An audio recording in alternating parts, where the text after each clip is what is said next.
அனைவருக்கும் வணக்கம். இது KTK.com ரசிக்க ருசிக்க பவர்ட் பை ஹாப்பிமா. நான் ஸ்ரீ பெரிய கருப்பன், உங்கள் சமையல் தோழி.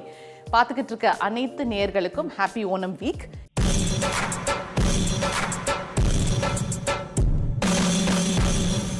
இந்த வாரம் ஃபுல்லாக ஓணம் ரெசிபிஸ் தான் நம்ம வந்து குக் பண்ணிக்கிட்டு இருக்கோம்.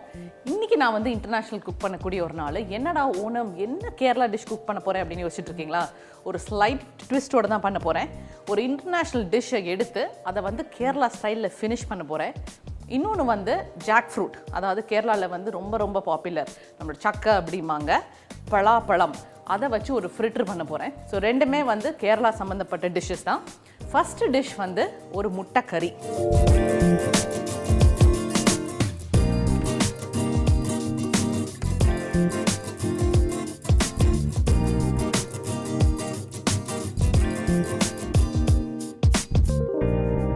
என்னடா முட்டை கறியில் என்ன டிஃப்ரெண்ட்டாக இருக்க முடியும் அப்படின்னு பார்க்குறீங்களா? முட்டை குக் பண்ணுற விதம் தான் வெரி வெரி டிஃப்ரெண்ட். இதை வந்து நான் ஜாப்பனீஸ் ஸ்டைலில் பண்ண போகிறேன். ஜப்பானில் வந்து டமாகோ அப்படிம்பாங்க, ஒரு கைண்ட் ஆஃப் ஆம்லெட் இல்லாட்டி ஒரு கைண்ட் ஆஃப் முட்டை அப்படின்னு சொல்லலாம். முட்டை குக் பண்ணுற விதத்தை வந்து டமாகோ சொல்லுவாங்க. அது வந்து சூஷிக்கு மேலே வச்சு சாப்பிடுவாங்க. இப்போ நீங்கள் குட்டி குட்டியாக பார்த்துருப்பீங்க சூஷி ரோல்ஸ், அதுக்கு மேலே வச்சு அவங்க சாப்பிடுவாங்க. நான் வந்து அந்த டமாகோ பண்ணிவிட்டு அதை வந்து நம்மளோட ரெகுலர் நாடன் முட்டைக்கறி, கேரளா ஸ்டைல் நாடன் முட்டைக்கறியில் வந்து போட்டுட்டு அதை நான் ஃபினிஷ் பண்ண போகிறேன். இந்த முட்டை குக் பண்ணுற விதமே ரொம்ப எக்ஸைட்டிங்காக இருக்கும், பயங்கர இன்ட்ரெஸ்டிங்காக இருக்கும். So 2 important ingredient. ஒன்று வந்து முட்டை, ரெண்டாவது வந்து பால். லேசாக பாலில் வந்து நம்ம இந்த முட்டையை போட்டு அடித்தா தான் கொஞ்சம் ஃப்ராத்தியாக வரும், அது கொஞ்சம் கன்சிஸ்டன்சியும் கரெக்டாக இருக்கும். அதை வந்து நம்ம லேயர்டு ஆம்லெட் மாதிரி பண்ணி, அது டெக்னிக்கே வித்தியாசமாக இருக்கும், நீங்கள் பாருங்கள். ஸோ அதை வந்து பண்ண ஆரம்பிச்சிடலாம் இப்போது.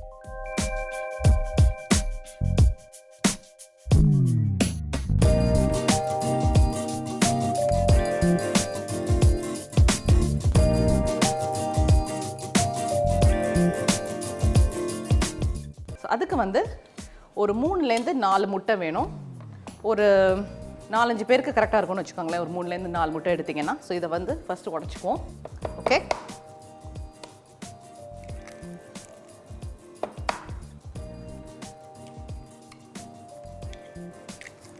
நான் இப்போ 5 முட்டை எடுத்துருக்கிறேன். ஸோ இது தனியாக இருக்கட்டும். இதோட வந்து பாலில் கொஞ்சம் ஃப்ளேவர் சேர்த்து இதோட சேர்த்து நம்ம வந்து மிக்ஸ் பண்ண போகிறோம். இப்போ கொஞ்சமாக பால் எடுத்துக்குவோம். இதில் ஜப்பனீஸ் பீப்புள் பார்த்தீங்கன்னா இதில் வெறும் காய் மட்டும்தான் போட்டு, வெறும் சால்ட் அண்ட் பெப்பர், அதாவது மிளகுத்தூள் அப்புறம் உப்பு மட்டும் போட்டு தான் அவங்க வந்து அடிப்பாங்க. பட் நம்ம வந்து இதை இந்தியன் ஸ்டைலில் பண்ணுறதுனால இதில் வந்து நம்ம லேசாக மஞ்சத்தூள், லேசாக மிளகாத்தூள் எல்லாமே சேர்த்துக்குவோம். அப்போ தான் வந்து நம்மளுக்கு பிடிக்கும். இதில் மஞ்சத்தூள், கொஞ்சமாக மிளகாத்தூள், கொஞ்சமாக மிளகுத்தூள், கொஞ்சமாக உப்பு, இது எல்லாத்தையும் போட்டு நல்லா மிக்ஸ் பண்ணிக்குவோம். இப்போ வந்து இந்த பால் மிக்சரை இந்த முட்டைக்குள்ளே ஊற்றிடலாம். இதை நல்லா அடிச்சுக்குவோம்.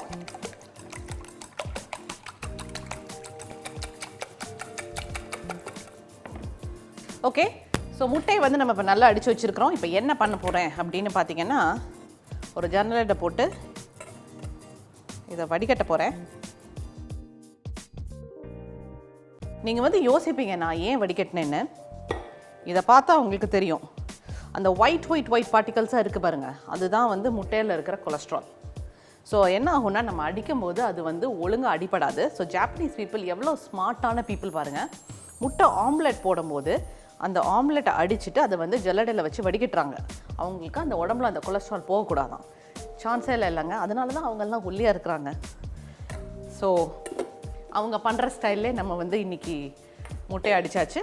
இப்போ நெக்ஸ்ட் இதில் வடிகட்டின அப்புறம் கொஞ்சமாக வெங்காயத்தை நைஸாக, பெரிய வெங்காயத்தை நைஸாக புடியாக நறுக்கி வச்சுருக்கிறேன், அது கொஞ்சம் சேர்க்குறேன்.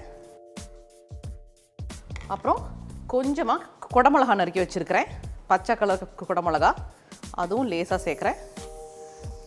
ஸோ உங்களுக்கு என்ன காய் வேணுமோ அதெல்லாம் சேர்த்துக்கோங்க, பட் பொடியாக நறுக்கிக்கங்க. அப்போ தான் நம்ம வந்து ஆம்லெட் போடும்போது வசதியாக இருக்கும். ஓகே, இதெல்லாம் இப்போ அடித்தாச்சு. இப்போ நம்மளோட ஆம்லெட்டுக்கான முட்டை வந்து ரெடியாக இருக்குது. ஸோ இப்போ வந்து டமாகோ பண்ண ஆரம்பிச்சிடலாம். அதுக்கு ஒரு தவா வேணும். இது வந்து ஃபுல் அண்ட் ஃபுல் டெக்னிக், ஓகேயா? ஸோ நான்ஸ்டிக் தவா இருந்தால் பெட்டர். நீங்கள் தோசைக்கல்லில் போட்டு ட்ரை பண்ணுங்கள். நான் ட்ரை பண்ணது இல்லை, ஆனால் உங்களுக்கு ஈஸியாக லேயர் பை லேயராக அழகாக எடுக்க வரணும். அதனால இப்படி ஒரு கைப்பிடி இருக்கிற மாதிரி ஒரு சட்டி எடுத்துக்கோங்க. ஜென்ரலாக நீங்கள் ஜாப்பனீஸ் பார்த்தீங்கன்னா டமாகோ சட்டினே ஒன்று விற்கிறான். நம்மளுக்கு குழிப்பணியார சட்டி எப்படி இருக்கோ, தோசை சட்டி எப்படி இருக்கோ, அங்கே வந்து டமாகோ சட்டினே ஒன்று விற்கிறான். அது எப்படி இருக்கும்னா இப்படி ஸ்கொயராக இருக்கும், இப்படி கைப்பிடி வச்சுருக்கோம். ஸோ அவங்க அந்த மாதிரி யூஸ் பண்ணுறாங்க. இப்போ எனக்கு டமாகோ சட்டி இல்லாததுனால நான் என்னோடய ரெகுலர் பேனே எடுத்துருக்கிறேன். ஒரு 8 to 10 inch பேன் இருந்தால் நல்லாயிருக்கும். ஓகே, ஸோ நெக்ஸ்ட் வந்து கொஞ்சமாக எண்ணெய் மட்டும் விட்டுக்குவோம். ஸோ நல்ல பேனை வந்து க்ரீஸ் பண்ணியிருக்கிறேன். இப்போ என்ன பண்ணுவோன்னா கொஞ்சமாக முட்டை எடுத்து இப்படி நடுவில் போடுவோம்.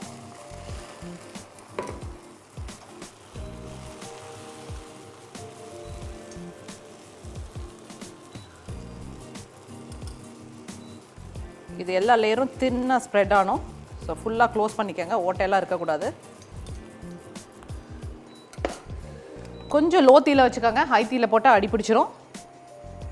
ஒரு லேயர் நல்லா வேகணும் இப்போ. ஓகே, ஸோ இது வந்து இப்போ குட்டி குட்டியாக ரோல் பண்ணணும். இதை பாருங்கள்.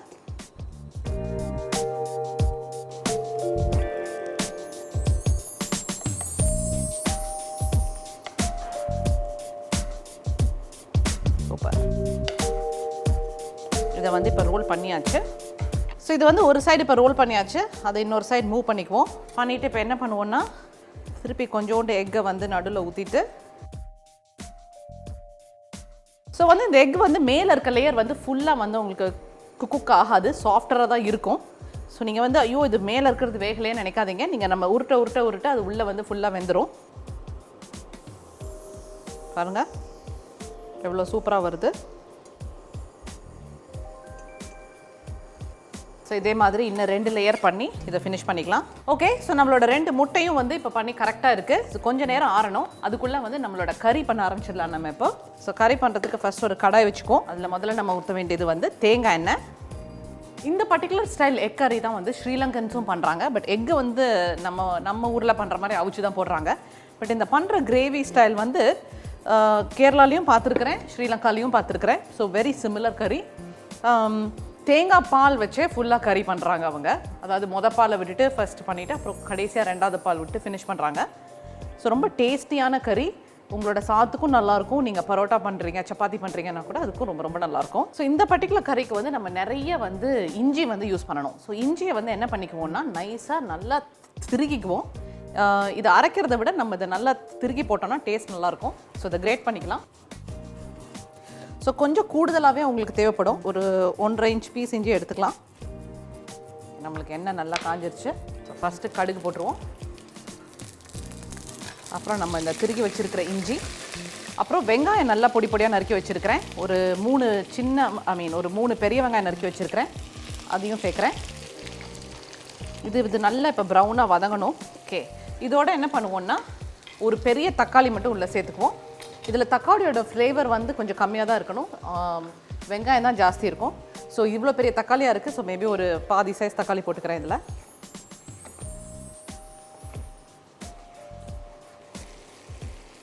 ஓகே, ஸோ பார்த்தீங்களா இப்போ வந்து நம்மளோட இந்த பெரிய வெங்காயம்லாம் எவ்வளோ ப்ரௌனாக வதங்கியிருக்குன்னு. இந்த ஸ்டேஜ் வரைக்கும் நீங்கள் டெஃபினட்டாக இதை குக் பண்ணணும். இதோட ஃப்ளேவர், இந்த எக் கறியோட மெயின் ஃப்ளேவரு இந்த வெங்காயம் எவ்வளோ ப்ரௌனாக வதங்குறது தான்.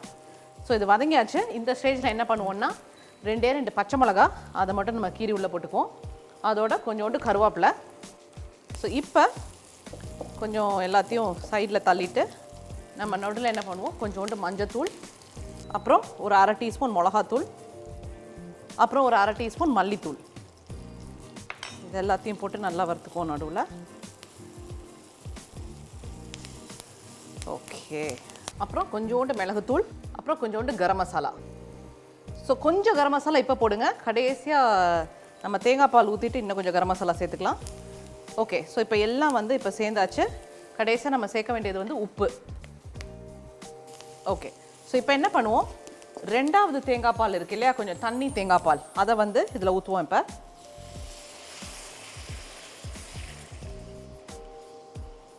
இது வந்து ஒரு கொதி வந்தப்புறம் நம்ம வந்து ஃபஸ்ட்டு தேங்காய் பாலை ஊற்றிக்கலாம். மீன்வாயில் என்ன பண்ணுவோன்னா நம்மளோட முட்டை எல்லாம் இப்போ நல்லா வந்து ஆறி இருக்கு. இப்போ இதை கட் பண்ணிக்குவோம். பாருங்கள், லேயராக வரும். இப்படி லேயராக இருக்கும். இதை வந்து நீங்கள் காலையில் பிரேக்ஃபாஸ்ட்டுக்குமே சாஸ் வச்சு இந்த முட்டை சாப்பிட்லாம். நம்ம கறியில் வந்து இது கொஞ்சம் கொதி வந்தப்புறம் நம்மளோட ஃபர்ஸ்ட் தேங்காய் பாலையும் உள்ளே சேர்க்க போகிறோம். ஸோ தேங்காய் பால் விட்டப்புறம் ரொம்ப நேரம் கொதிக்க விடக்கூடாது. ஸோ நல்லா குறைச்சிடலாம்.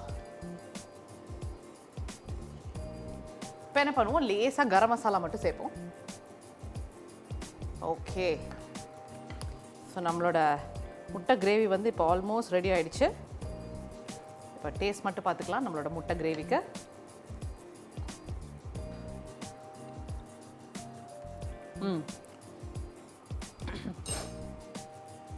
அந்த தேங்காய் பால் ஃப்ளேவர் வந்து அப்படியே உங்களுக்கு வந்து சீலாக இருக்கணும். ஸோ அடுப்பை வந்து இப்போ ஆஃப் பண்ணிடலாம். இதை ஆஃப் பண்ணிவிட்டு இதை எப்படி சர்வ் பண்ணுறதுன்னு பார்க்கலாம். ஸோ நம்மளோட முட்டையை வந்து இப்போ சர்வ் பண்ணிக்கலாம். இதெல்லாம் இப்படி லைனாக அடுக்கிக்கோங்க உங்கள் சர்விங் பவுலில். அதுக்கு மேலே இப்போ நம்மளோட கிரேவி ஆட் பண்ணுவோம்.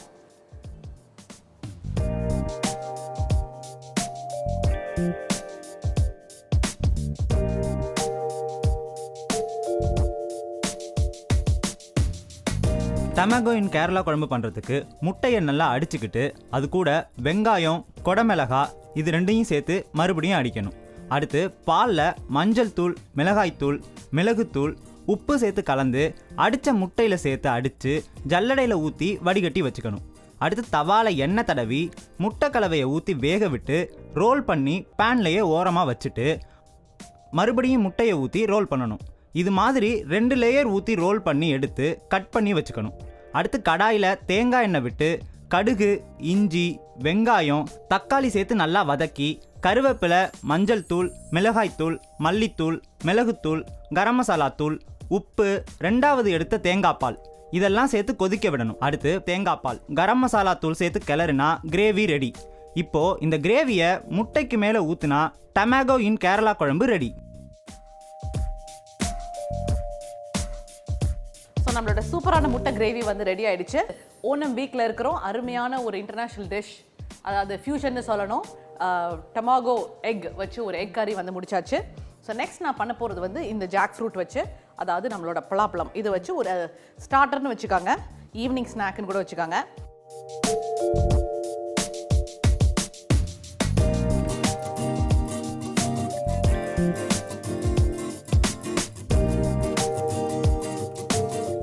இதை வந்து ஃப்ரிட்டர் அப்படின்னு நான் வந்து பண்ண போகிறேன். Jackfruit fritters. இது வந்து ஸ்ரீலங்கன் பீச் சைடில் வந்து இது ரொம்ப ரொம்ப பாப்புலர். நீங்கள் கோவா சைடு போனாலும் இது வந்து உங்களுக்கு ரொம்ப நல்லா கிடைக்கும். அங்கேருந்து எப்படியோ மைக்ரேட் ஆகிடுச்சு, எப்படி ஆச்சுன்னு தெரியல. பட் ரொம்ப ஈஸியான ஒரு டிஷ்ஷு. ஒருவேளை நிறைய பலாப்பழம் இருக்குது, பிள்ளைங்க சாப்பிட மாட்டேங்கிறாங்க, இல்லாட்டி சில பேர் ஒழுங்காக சூ பண்ணி சாப்பிடாட்டி வந்து வயிறெல்லாம் வலிக்கும். ஸோ அப்படி இருக்கும்போது இந்த மாதிரி பலாப்பழத்தை வந்து அரைச்சி நம்ம வந்து வடை மாதிரி போட்டு எடுக்க போகிறோம். ரொம்ப ஸ்வீட் வடை, ரொம்ப டிஃப்ரெண்ட்டாக இருக்கும். ஆச்சரியப்படுவீங்க, எப்படிரா வந்து இப்படியும் வடை பண்ணிடலாமா அப்படின்னு. ஸோ அதுதான் இன்றைக்கி நான் உங்களுக்கு பண்ணி காமிக்க போகிறேன்.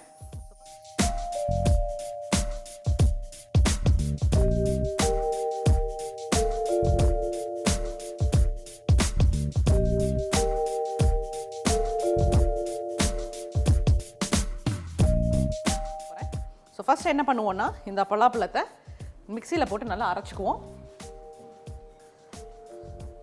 அதாவது உள்ளே நீங்கள் கண்டிப்பாக பார்க்கணும், இந்த மாதிரி எந்த வித சக்கையும் இருக்கக்கூடாது, அது நம்மளோட பயிருக்கு வந்து ஒத்துக்காது. ஸோ அதெல்லாம் நல்லா க்ளீன் பண்ணிவிட்டு வெறும் பழத்தை மட்டும் உள்ளே போடுங்க. இங்கே நான் ஒரு 15லேருந்து 20 சொலை வச்சுருக்கிறேன். இது வந்து ஈவினிங் டீயோட இது சாப்பிட்டிங்கன்னா நல்லாயிருக்கும். இது நீங்கள் ஒரு தடவை பண்ணி வச்சுக்கிட்டிங்கன்னா டப்பாவில் போட்டு ஃப்ரிட்ஜில் வச்சுட்டா, ஃப்ரிட்ஜில் கூட வைக்க வேணாம், வெளியில் கூட வைக்கலாம், ஒரு 4-5 நாளைக்கு ரொம்ப நல்லாவே இருக்கும். ஸோ இதோட நான் இப்போ என்ன பண்ண போகிறேன்னா, கொஞ்சோண்டு தேங்காய், ஓகேயா? ஸோ ஒரு கை அளவு தேங்காய் வச்சுக்காங்க. ஸோ திருவின தேங்காய். இதோட பலாப்பழத்தோட ஸ்வீட்னஸ் பார்த்துக்கோங்க, அதுக்கு தகுந்த மாதிரி வெல்லம் போடணும். நான் வந்து சும்மா ஒரு பெரிய பீஸ் வெல்லம் வந்து உள்ளே சேர்க்க போகிறேன். ஸோ இது உங்களோட ஸ்வீட்டுக்கு ஏற்றாப்புல. ஸோ 3 சாமா போட்டிருக்கு. இதை வந்து தண்ணியெல்லாம் விடக்கூடாது, பட் நல்ல பேஸ்ட்டாக அரைச்சிக்கணும்.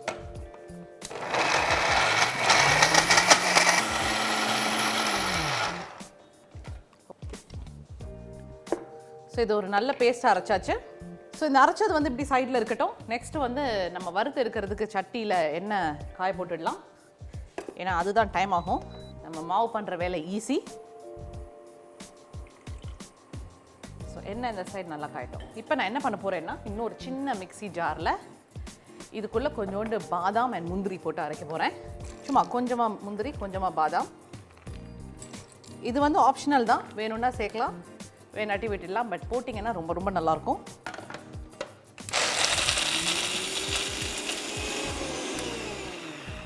ஸோ நம்மளோட பாதாம் அண்ட் முந்திரி பவுடர் ஓகே. ஸோ இப்போ என்ன பண்ணுவோன்னா நம்மளோட மாவு ரெடி பண்ணுறதுக்கு ஃபஸ்ட்டு நம்ம அரைச்சி வச்சுருக்கிற இந்த பேஸ்ட்டு பலாச்சொலை, வெல்லம், தேங்காய் 3 வச்சு சேர்த்து அரைச்சது. பாருங்கள் எவ்வளோ ஈஸியாக இருக்குது, ரொம்ப குயிக்காக பண்ணக்கூடிய ஒரு ஸ்நாக் ஐட்டம். இதில் நெக்ஸ்ட் என்ன பண்ண போகிறோன்னா நம்ம அரைச்சி வச்சுருக்கிற பாதாம் அண்ட் முந்திரி அதை சேர்ப்போம். அப்புறம் என்ன பண்ணுவோன்னா இதெல்லாம் பைண்ட் பண்ணுறதுக்கு நம்மளுக்கு ஒரு இன்க்ரீடியன்ட் தேவை. அது என்னன்னு பார்த்தீங்கன்னா நம்மளோட ரவை, நைஸாக இருக்கிற ரவை, பொடியான ரவை. இதை வந்து நீங்கள் வறுத்தாலோ, அதாவது சில பேர் நினைப்பாங்க இப்படியே போடுறேனே எப்படினான்னு. பட் இதோட ட்ரெடிஷ்னலாக அவங்க பண்ணக்கூடிய டிஷ்ஷில் எப்படின்னா ரவையை வந்து வறுக்காமையோ ஊற வைக்காமையோ மட்டும்தான் அவங்க வந்து போடுவாங்க. நானும் இன்றைக்கி அப்படி தான் போட போகிறேன். பட் ஆனால் நம்ம நல்ல எண்ணெயில் போட்டு வறுத்து எடுக்கும் போது நல்ல மொறுமொறுன்னு வந்துடும். ஐயோ வேகலையே பச்சையாக சாப்பிட்றோமோ அப்படிங்கிற ஃபீலிங் உங்களுக்கு வேண்டாம். ஓகே, ஸோ இதில் எவ்வளோ ரவை அப்படின்னு பார்த்தீங்கன்னா நீங்கள் கொஞ்சம் கொஞ்சமாக போட்டு தான் நீங்கள் பிணைஞ்சு பார்க்கணும். அது எப்போ நல்ல ஓரளவுக்கு கொஞ்சம் திக்காக நீங்கள் வந்து வடை போட்டு எடுக்கிற மாதிரி வருதோ அந்த பக்கத்தில் நீங்கள் வந்து அது நிறுத்திக்கணும். இதை வந்து நம்ம கிள்ளி கிள்ளி தான் போடணும். அப்போ தான் அந்த ரோட் சைடு எஃபெக்ட் வந்து நம்மளுக்கு கிடைக்கும். அழகாக தட்டி வடை மாடையெல்லாம் போடணுன்னு அவசியம் கிடையாது. ஓகே பாருங்கள், இந்த கன்சிஸ்டன்சி ஓகே. ஸோ இந்த சமயத்தில் என்ன பண்ணுறேன்னா லேசாக ஏலக்காய் பொடி போடுறேன்.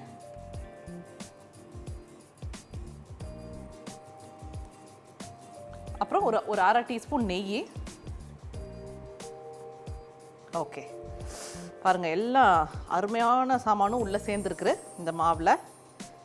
ஸோ இதை வந்து சும்மா இர்ரெகுலராக உள்ளே போட்டால் தான் நல்லாயிருக்கும் பார்க்க. சும்மா இப்படி கிள்ளி கிள்ளி உள்ளே போடுங்க.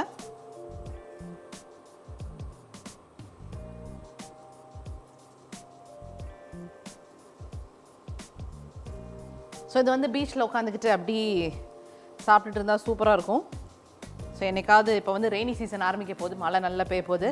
என்னைக்காவது நல்ல மழை வர அன்னைக்கு ஒரு நாள் இதை போட்டு வீட்டில் ட்ரை பண்ணிடுங்க. ஓகே, ஸோ நம்மளோட பலாப்பழ ஃப்ரிட்டர்ஸ், ஜாக் ஃப்ரூட் ஃப்ரிட்டர்ஸ் வந்து இப்போ நல்லா பொன்னிறமாக வறுத்து ரெடியாக இருக்குது, எடுத்துடலாம். ஸோ ஒரு அருமையான ஈவினிங் ஸ்நாக்கு, ஒரு காஃபியோ டீயோ வச்சுக்கிட்டு இது சாப்பிட்டா அருமையாக இருக்கும்.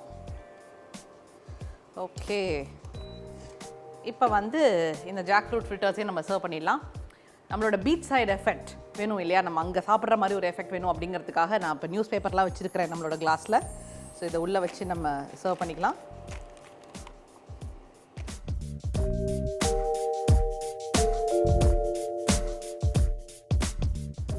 Jack fruit fritters.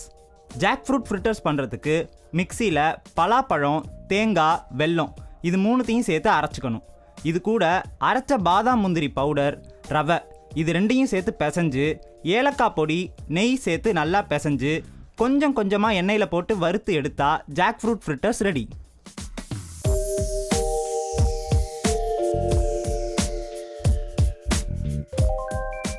ஸோ நம்மளோட 2 டிஷ்ஷஸ், ஒன்று வந்து டொமேட்டோ ஸ்டைல் எக் கறி, நம்மளோட ஓணம் ஸ்பெஷல் வீக் டிஷ்ஷஸ். இன்னொன்று வந்து ஜாக் ஃப்ரூட் வச்சு ஒரு ஃப்ரிட்டர்ஸ். 2மே சூப்பராக ரெடி ஆகிடுச்சு. நான் இப்போ என்னோட ஜாக் ஃப்ரூட் ஃப்ரிட்டர்ஸை இப்போ டேஸ்ட் பண்ணிடுறேன் எப்படி இருக்குன்னு.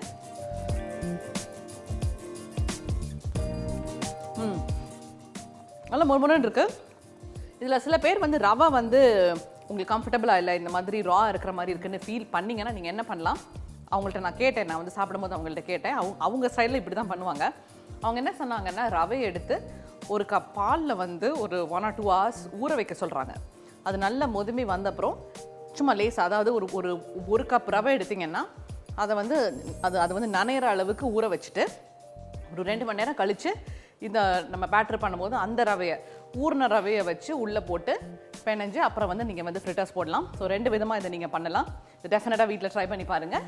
இப்போதைக்கு it is Sri signing off in the Onam week with both the dishes. இது k2k.com ரசிக்க பவர்ட் பை ஹாப்பிமா.